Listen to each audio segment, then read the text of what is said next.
오늘도 열심히 달리겠습니다. 먼저 지치지 않는 땡벌입니다. 봉버러봉봉 봉봉봉. 난 이제 지쳤어요 땡벌. 최진봉 성공해드리고 있습니다. 어서 오세요. 네, 안녕하세요. 최진봉입니다. 이어서 시사평론계 최민식. 누구냐 너? 안녕하십니까, 최수영입니다. 예, 어서 들어오십시오. 네. 최진봉 교수님 오늘 좀 지쳤을 것 같은데 아까 뭐 예. 단톡방 보니까 합정동에서 버스를 놓쳤다고요.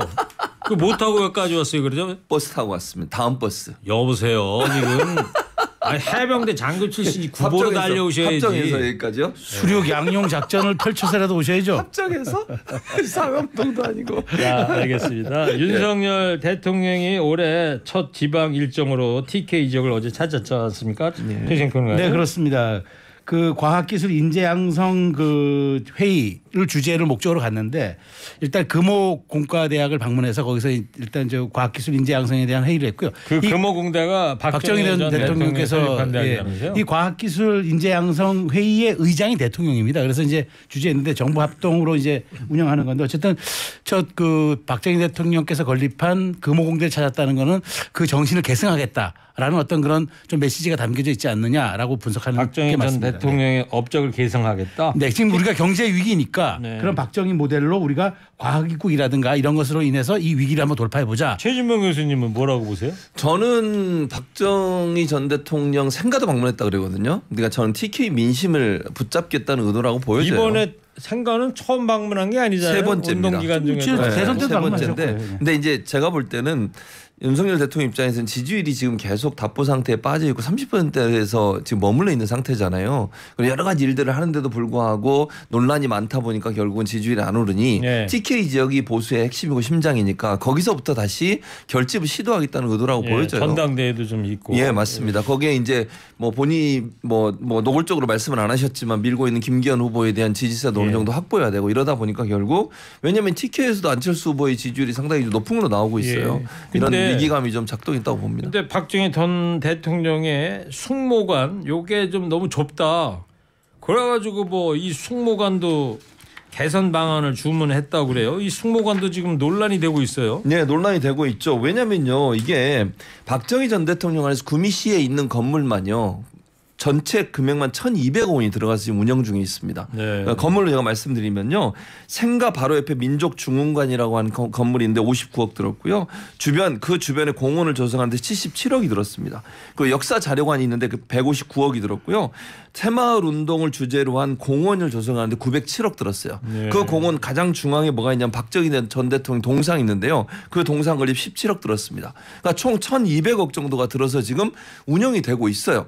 근데 또 1,000억 원을 들어가지고 또 새로운 건물을 만들거나 아니면 이거 증축을 하겠다는 거 아닙니까? 그러니까 1,000억 원이라고까지 정해지는 않았고 지금 추진위원회 숙모관 건립 추진위원회가 이제 구성해서 하고 있는데 지금 여러 가지 의견도 있고 그래서 돈도 국비하고 지방비하고 그다음에 일반 국민 성금도 좀 모으자는 지금 여러 가지 아이디어 예, 차원이고 알겠습니다. 지금 숙모관이 약간 언덕 비탈길에 있어가지고 굉장히 협소하고 조금 좀 위험하대요. 그래서 가보셨나 봐요? 아니 그러니까 보도를 보니까 그래요. 그래서 그런 점 때문에 저 가보지 못했습니다. 그런데 그런 점 때문에 아마 좀 추진하는 것 같은데 지금 과정이니까 한번 지켜보시죠. 알겠어요. 그냥 그래서 오늘은요 청취자분께 이런 문자를 한번 받아보려고 합니다.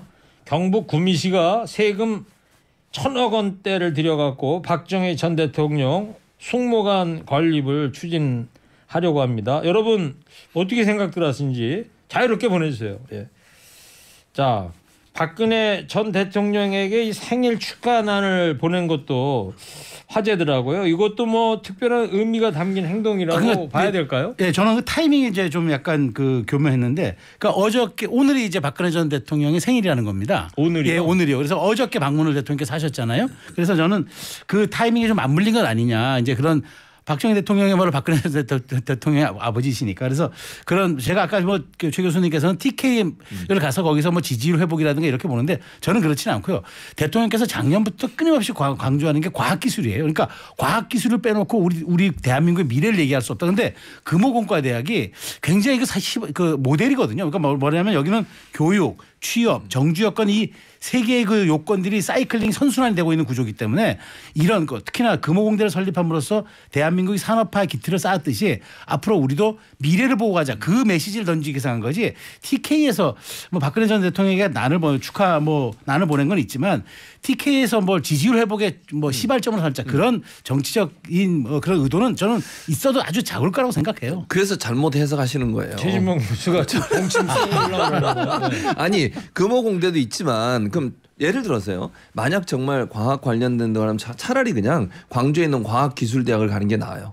저는 그렇게 봐요. 아니 이게 시범 모델이라니까. 아니 금호공과대학이 박정희 전 대통령이 세운 거 위에 다른 과학대학들도 첨단 산업에 대해서 많이 하고 있고요. 또 현장 실습과 관련된 하는 대학들은 엄청나게 많아요. 그렇기 때문에 이게 금호공대만이 뭐 특별하게 다른 과학대학하고 다르게 다른 점이란 꼭 박정희 전 대통령이 세웠다는 것밖에 없어요. 사실은 그게 상징성이 있는 거지 아니면 금호공대를 굳이 갈 필요가 없다는 거죠. 왜냐하면 금호공대가 제가 뭐 나쁘다 이런 의미로 얘기하는 게 아니고 다른 지역의 공과대학도 충분히 이 정도의 능력과 그다음 시설을 갖고 있는 데가 많이 있다라는 그러니까 거죠. 이게 상징이라는 거죠. 그러니까 그러니까. 우리가 어려웠을 때 가장 최초로 세워서 그것으로 해서 기틀을 쌓았기 때문에 여기에서 우리가 메시지를 왜냐하면 그 보자는 거죠. 메시지의 내용이 뭐냐면 전체 교육 예산의 반 정도를 지방자치단체에 넘겨서 그 그 예산을 지방 대학 육성을 위해서 쓰겠다는 게 주요 그렇죠. 메시지였어요. 그러면 이걸 반드시 금호공과대학을 가야 될 이유는 없다는 말씀을 드리는 거예요. 제 말은. 어저께 교육부하고 이런 부처들이 합동으로 회의를 해서 그게 아이디어가 나온 거고. 예를 들면 그러니까 여기까지 듣겠습니다. 다른 대학을 갈 수도 있는데 거기 갔던 것은 TK의 민심을 달래고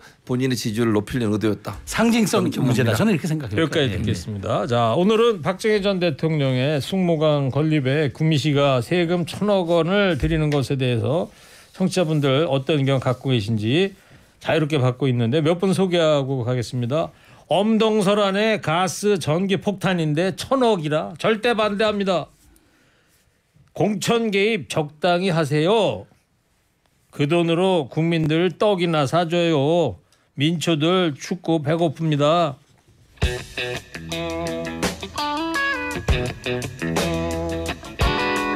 자, 국민의힘 전당대회 안철수 후보가 여론조사 결과가 날이 갈수록 좀 좋아지고 있어요. 네, 그렇습니다. 그 여론조사 업체 리얼미터가 미디어 트리뷴 의뢰로 지난달 31일부터 어제까지 1일까지죠. 이틀간 전국 성인 남녀 1,005명을 대상으로 조사한 결과입니다. 여기에는 이제 국민의힘 지지층은 428명이 있습니다. 근데 여기에서 양자 대결에서 국민의힘 지지층에서 안 의원이 43.3% 1위 했고요. 김기현 의원이 36%를 기록했는데 두 후보 간 격차가 7.3포인트. 오차범위 바뀐가요? 오차범위 이내였습니다. 이내입니까? 예, 오차범위 이내였기 때문에 좀 그렇긴 하지만 근데 어쨌든 양자 대결을 가정한 조사에서도 안 의원의 지지율은 직전 조사보다 8.1% 증가한 48.9를 기록했는데 김 의원은 3.6% 감소한 44.4가 나와서 이게 보면 추세는 분명하다. 그러니까 안철수 의원이 지난주부터 굉장한 상승세를 나경원 의원 불출마 이후부터 상승세를 타고 있고 김기현 의원은 반면 하락세를 겪고 있는데 이게 지금 어찌됐건 지금 오늘 내일 후보 등록이잖아요. 내일까지죠. 그래서 최종적으로 후보가 정리가 된 다음에 여론조사를 한번 또 실시해 보면은 거기에서 또 유의미한 함의가 나오지 않을까 싶은데 네. 자세한 여론조사 내용은 중앙선거 여론조사 심의위원회 홈페이지 참고하면 되시겠습니다. 그래요. 자, 내일까지 마감이고 뭐죠? 4명만 뽑는 코너표는 다음 주 금요일. 그렇죠. 근데 이제 거기에서 2월 10일. 내일까지 다 신청을 한다 해도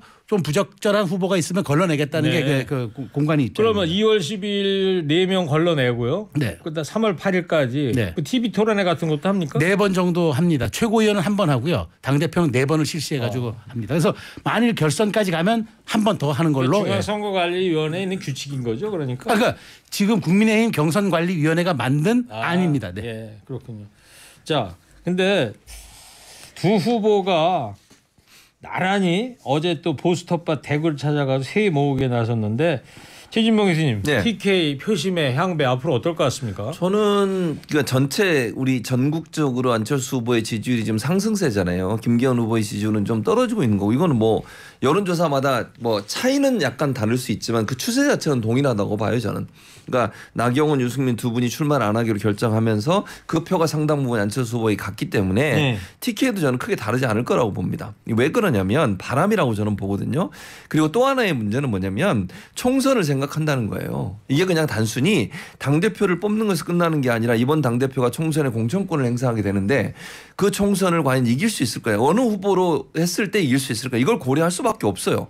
그러니까 마음은 예를 들어서 김기현 후보를 지지하고 싶어도 예컨대 윤핵관 중심으로 선거를 치렀을 때 과연 이길 수 있을까? 이런 불안감들이 TK에도 있다는 거죠. 예전에 물론 룰은 다릅니다만 이준석 대표가 당선될 때도 그런 분위기였거든요. 그때는 대선을 앞두고 그랬어요. 대선 앞두고서 이준석 대표를 사람들이 TK에서도 밀었던 이유가 뭡니까? 결국 대선에서 이준석 대표 스타일 얼굴로 가야 된다라고 하는 판단이 있었기 때문에 바람이 확 분 거거든요.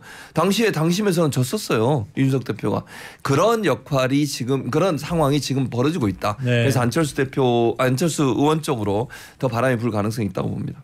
저는 그 TK가 지금 좀 지형 변화가 있었어요. 그러니까 제가 좀 자료를 봤더니 이제 당원 그 투표 명단이 거의 확정이 됐습니다. 예. 지난달 1월 31일 기준 79만 명이 대상인데 여기서 보니까 80만이 안 넘고 79만으로 79만입니까? 돼 있더라고요. 당원 명부 기준으로 하면은. 그러니까 근데 3월 8일 날 79만 명이 하는 거예요. 그렇죠. 그렇죠. 왜냐하면 이제 3개월 동안 책임 당원 당비를 낸 사람만이 이제 유권자가 되니까 이후에 지금 2월 달에 한 사람은 당원 자격이 없는 거죠. 근데 지금 보면은 그 79만 명의 세력 분포를 보니까 TK가 21%, 그다음 부울경 PK가 19%거든요. 합이 40입니다. 근데 수도권이 37%예요. 거의 비슷비슷한 겁니다. 비슷하네요. 그러니까 이제 TK가 스윙 보트다. 뭐 아주 승부를 좌우한다. 이게 약간 좀 애매한 해석이 됐고요. 왜냐하면 지난 그 이준석 대표가 선출됐던 2021년에는 영남이 51.3이었고 수도권이 32.3이었어요. 격차가 20 좀 가나 있었는데 영남은 11.3이 줄고 수도권이 4.7%가 올랐어요. 그렇게 되면은 그 지형이 그렇게 변하면 어느 후보한테 유리할까요? 그러니까 지금으로서는 김기현, 안철수 아니 두 사람 그 입장으로 유불리를 하면? 정확히 따지기는 어렵지만 어쨌든 수도권 대표론을 주장하고 있는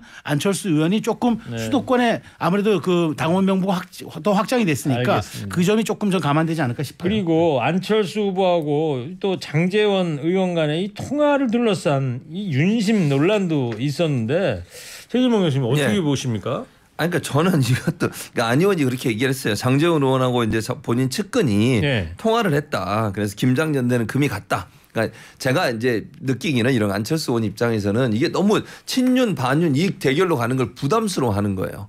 그러니까 안철수 의원도 뭐 본인이 어쨌든 대선 과정에서 단일화를 했고 비윤이라고 보기 어렵다. 본인도 윤석열 대통령이 성공해서 열심히 뛰겠다 이런 의도라고 보여지거든요. 왜냐하면 그렇게 부분되는 순간 이제 친윤과 반윤의 대결로 구도가 되는 프레임이 잡히는 것을 상당히 부담스러워하고 있다고 저는 보여지는데 그럼에도 불구하고 저는 안철수 의원에게 좀 조언을 하자면 네. 그 쓴소리를 할 수 있는 대표가 되겠다는 말을 해야 된다고 생각해요. 그러니까 뭐 예를 들어서 현 순서리를 정부 누구한테? 그러니까 국민들한테 얘기를 해야죠. 당원들한테. 네. 뭐 왜냐하면 그 뭐 장제원 의원이나 김장연대 같은 경우에 쓴소리 할 생각이 전혀 없는 것처럼 보이잖아요. 그러나 뭐 예를 들면 안철수 의원 같으면 뭐 정부가 잘못하면 거기에 대해서도 쓴소리도 하겠다. 마다하지 않겠다. 이런 정도 말을 해야 된다. 대신 윤석열 정부의 성공을 원하지만 그럼에도 불구하고 잘못된 부분을 그냥 넘어갈 수는 없는 거 아니냐. 이 정도의 네. 발언을 하는 게 필요하다고 봅니다. 알겠습니다. 밖에서 저한테는 화를 내지 말아달라고 알겠습니다. 네, 알겠습니다. 대신 얘기해달라고. 최수영 평론가한테 화를 내겠습니다. 이걸 내세요. 근데 이런 가운데 말이죠. 내일까지 등록 마감이라고. 그렇죠. 네. 그 이준석계 그 퉁퉁한 그 젊은 분 있잖아요. 천하람, 네. 순천. 순천 갑입니다. 위원장. 순천. 이분이 갑. 고향은 지역은 대구죠. 대구라면서요. 고향은 네. 대구입니다. 순천의 당협위원장인데 천하람 위원장이 이 출사표를 쓸 거라고 그래요. 내일. 지금 본인 페이스북에 내일 출마 선언을 할 거라고 지금 썼는데 네. 공교롭게 이제 이준석 대표가 페북에다가 예. 책 출간을 앞두고 자기가 항상 선거는 차선이나 차악을 뽑지 않고 최선을 뽑아야 한다. 그래야 후회가 없다. 명심하자. 이 맥락을 놓고 보면은 차선은 이제 안철수로 해석이 되고 차악은 이제 그 이제 뭐 김기현 후보로 해석이 되지만 최선은 이제 천하람일 수도 있다. 이런 네. 이제 해석이 되는 거죠. 예. 그래서 이제 이준석 대표가 전 대표가 이번 경선에서 본인의 영향력을 좀 행사하려고 정치 지형을 만드는 것 아니냐. 그래서 이 천하람이 출마하는 것 아닌가 싶은데 사실 제가 천하람 위원장하고 제가 방송을 일주일에 한 번 같이 하는 게 있거든요. 예. 월요일 날 저녁 7시 밤 방송을 했는데 이번 월요일 예, 날요? 어제 며칠 전이죠. 예. 근데 전혀 징후가 없었어요. 그러니까 다음 주에도 이제 만날 거라고 얘기했는데 이제는 뭐 만약 출마하면 못 나오니까 그러네요. 그러면 전격적으로 저는 출마 선언이 이루어진 거다. 결심이 이루어진 거다. 그렇다면 요 이준석 대표의 지금 이런 부분들이 좀 작용하지 않았을까라는 추론을 저는 하는 월요일 날 겁니다. 밤 방송 때까지는 아무 전혀 없다가 얘기가 없었습니다. 그때부터 어제 그 사이에 예. 이준석 전 대표하고 천하람 위원장이 뭔가 있지 않았을까. 있지 않았을까라는 게 좀 합리적인 추론이 나는 거죠. 알겠습니다. 최진봉 교수님은 어떻게 보세요? 천하람 지금 위원장이 선거 출마하는 것은 이준석 대표와 연관이 없다고 보기 어렵죠. 저는 뭐 연계가 돼 있다고 보여지고요. 네. 이준석 대표도 지금 출판 뭐 책을 출간하고 그걸로 이제 강연하고 돌아다니겠다는 거 아니겠습니까? 전국을 순회한다는 거 아닙니까? 네. 근데 그게 공교롭게도 기간이 당대표 선거하고 겹쳤어요. 그럼 뭐 의도적으로 저는 천하람 지금 당협위원장을 지지하면서 그 세를 확인하려고 할 거라고 저는 네. 봅니다. 근데 이게 저는 개인적으로 이준석 대표가 이렇게 한다 한들 크게 대세를 바꿀 수는 없다고 봐요. 그래요. 그러니까 대신 하루도 이준석 대표 이후에 15만 명의 청년 당원들이 많이 들어왔죠. 했기 때문에 예. 영향력은 좀 있을 것이다 이런 분석도 있던데요. 그 영향력이 저는 찻잔 속의 태풍이 될 거라 이렇게 보는 거죠. 크게 영향을 미치니까. 최지영 평론가도 어떻게 보세요? 영향력에 대해서? 그렇죠. 저도 있다고 봐요. 왜냐하면 어쨌든 제가 아까도 그러니까 찻잔 속의 태풍이라고 최진봉 교수님. 찻잔 속의 태풍. 예. 글쎄요. 저는 이번 선거 구도가 김기현 대 안철수 구도로 짜여지고 있기 때문에 차라리 유승민 전 의원의 정도 명망가가 출마했으면 모를까. 천하람 의원은 제 위원장은 제가 평가절하는 게 아니라 청년 최고위원 몫으로 출마했다면 확실하게 영향력을 행사했을 텐데. 최고위원으로 나갔으면 청년 최고위원 모르겠는데. 아니면 최고위원이든가 이렇게 했는데 당대표는 역시 그래도 이준석 효과가 있긴 하지만 또 이준석에 대해서 여러 가지 또 그런 평가들이 있기 때문에 저도 큰 영향이 없을 큰 거라고 영향 봐요. 없을 것이다 이런 전망을 내놨네요. 자 오늘 구미시가 세금 1,000억 원을 들여서 박정희 전 대통령 숙모관 건립 추진하는 거에 대해서 청취자 여러분 의견 소개해드리겠습니다. 자비로 하세요. 보여주는 건축물 건립에 돈 좀 그만 쓰자고요. 몇 명이나 보러 간다고 1,000억 원을 씁니까? 향수에 젖을 만큼 지금 여유로웁니까? 그렇게 세금이 남아 돌면 중산층까지 난방비 동일 지급하세요. 좀 다들 반대 여론이 높으시네요. 참 어려운 국민을 모른 채하고 엉뚱한 행동만 하고 있는 행정 반성하세요. 그러면 김영삼, 김대중, 노태우, 노무현, 박근혜 전 대통령도 모두 진짜 숙모관. 네. 또 이런 문자도 있습니다. 초군 목피로 근근히 그 시절 가난을 극복한 위대한 지도자인데 그 정도 돈은 써도 돼요. 어릴 때 먹을 거 없어서 전 세계에서 제일 못 사는 나라에서 이만큼 잘 살게 된 거 누구 덕분입니까? 자, 김건희 여사의 대외 행보가 이제 본격화되는 모습을 보이고 있습니다. 네 그렇습니다. 지금 보면은 김건희 여사가 지난해 말서부터 지금 보면은 뭐 대구 서문시장 방문이라든가 뭐 그다음에 그 의원들 초청 오찬이라든가 뭐 대통령실 행정관들을 또 모여서 같이 식사한다든가 뭐 캄보디아 또 소년 초청한다든가 네. 지금 보면은 거의 뭐 이게 이제는 공식 일정을 이제 루틴하게 소화한다라고 보는 게 더 맞는 것 같아요. 방문 때도 그런 모습 사진이 많이 찍혔잖아요. 그렇습니다. 네. 자, 이 어떤 배경이라고 보십니까?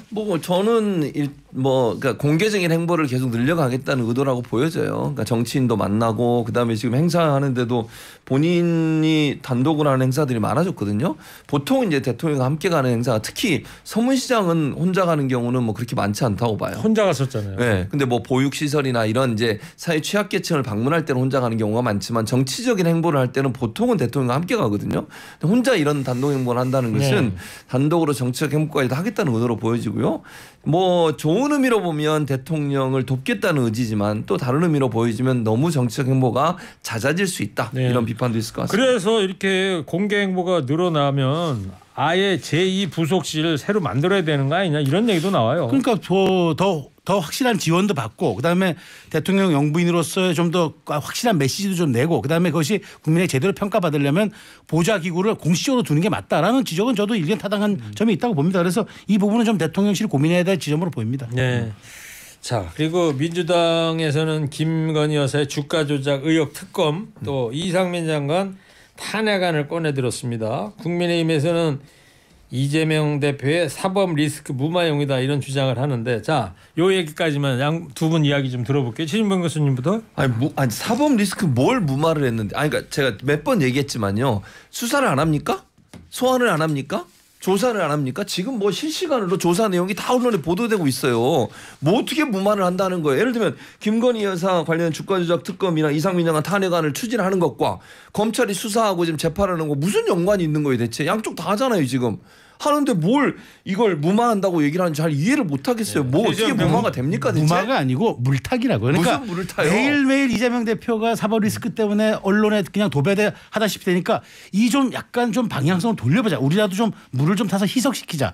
희석식 소주가 아니고 희석시키자. 그래서 이렇게 들고 놨다. 왜냐하면 이상민 장관 탄핵도 마찬가지예요. 지난번 그러면 그때 해인건의안 부결됐을 때 직후에 하지 왜 2달 묵히다가 지금 와서 합니까? 아니 그러니까 그 소리 듣는 거예요. 희석이 아니고 공정하지 않은 거에 대한 공정함이에요. 김건희 여사 관련해서 그렇게 논란이 많았잖아요. 대선 과정에. 거기는 수사 하나도 안 하고 소환도 안 하고 이러고 있잖아요. 공정하게 하자는 거예요. 그럼 양쪽 다. 그래서 특검 하자는 건데 이게 무슨 물타기냐고요. 그러니까 타이밍이 고묘하다는 게 어쩔 수 뭘 없죠. 교묘해요. 알겠습니다. 네, 두 분 얘기 여기까지 듣겠습니다. 간다는 게 없습니다. 자, 오늘은 부민 씨가 세금 1,000억 들여갖고 박정희 전 대통령 숭모관 건립하는 문제 여러분들 의견 자유롭게 받고 있는데요. 얼척이 없네. 구미 서울 할 거 없이 왜 세금을 막 쓰나요? 그 돈으로 국민에게 나눠줘요. 그리고 국민의힘은 왜 삼권 분립의 원칙을 무시하나요? 아마 윤석열 대통령의 당무 개입에 대한 그런 불만을 문자로 보내신 것 같고요. 무엇을 하든 시기와 때를 가리고 해야 하는데 참 혈세로 따뜻한 방에 계신 분들 정신들 차려요. 속보에는 계산 그만해라. 상암에 있는 박정희 기념관을 그냥 구미에 옮기세요. 맞아요. 요 박정희 무슨 사고 이제 여기 좌회전 우회전 큰 길 옆에 있는 거예요. 빌딩 큰 거 있어요. 큰 거 있어요. 아, 잘 박정희 전 지어놨어요. 대통령 기념 도서관이라는데 그 안에는 뭐가 있는지 잘 모르겠는데요. 알겠습니다. 자, 마지막으로 두 분도 한 줄 평해 주세요. 구미시 추진 중인 숭모관 건립 논란 최진봉 교수부터 해서 3, 2, 1. 있는 건물이나 관리 잘 하세요. 1,200억이나 들어서 만들었잖아요. 예상한 대로군. AI가 뭐 더 위에 서 있다 뭐 그냥 자기 존재감을 이런 식으로 나타냅니다. 그러니까요. 최수영 평론가 해주세요. 3, 2, 1. 적절한 규모의 숭모관 건립은 필요합니다.